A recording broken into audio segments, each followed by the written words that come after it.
How far will you go for your dog?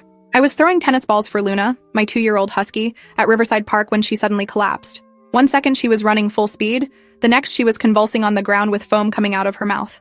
I screamed for help while people just stood there staring. My hands were shaking so badly I could barely dial 911 as Luna's eyes rolled back in her head. A woman jogging past yelled that her dog had the same thing happen last week and to get Luna to the emergency vet immediately. I scooped up all 55 pounds of her seizing body and ran to my car, breaking every traffic law getting to the animal hospital. The vet took one look and said it was poisoning. Probably rat poison based on the symptoms. They rushed her into surgery while I stood in the waiting room trying not to throw up. 3 hours later, Dr. Patel came out looking exhausted and said Luna would survive, but it was close. The bill was $8,300 for the emergency surgery, blood transfusions, and overnight monitoring. I put it on 3 different credit cards. Dr. Patel said this was the 6th dog this month with the same poisoning, all from the same park. She'd reported it to animal control and the police, but nothing had been done. The other 5 dogs hadn't made it. I felt sick thinking about Luna playing in that park every morning for the past year. How many times she could have eaten something terrible. When I asked if anyone knew how the poison was getting into the park, Dr. Patel said the theory was someone was deliberately leaving poisoned meat around, but there was no proof, just dead and dying dogs. I asked for the names of the other families who'd lost their pets. She couldn't give me that information due to privacy rules, but she said I wasn't alone in this nightmare.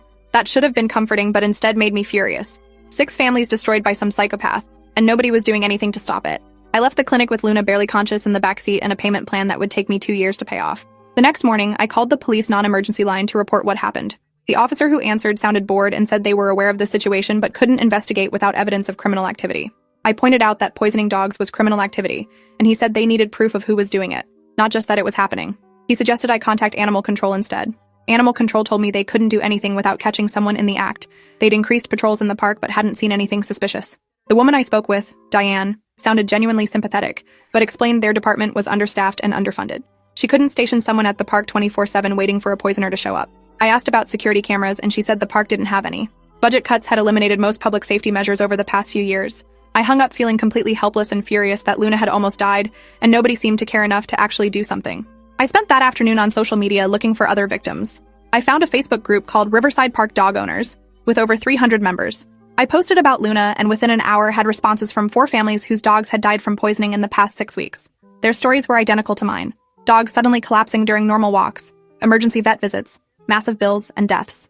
One woman named Clarissa had lost her golden retriever Bailey just 3 days ago. She'd spent $12,000 trying to save him, but he'd died anyway. Her post included photos of Bailey as a puppy and the heartbroken face of her 6-year-old daughter at his grave. Another man, Dennis, had lost 2 dogs in the same incident when both ate poisoned meat during an evening walk. He'd filed police reports, contacted the mayor's office, and even hired a lawyer, but nothing had come of it. The legal system treated pet deaths as property damage, he explained, with maximum damages capped at the dog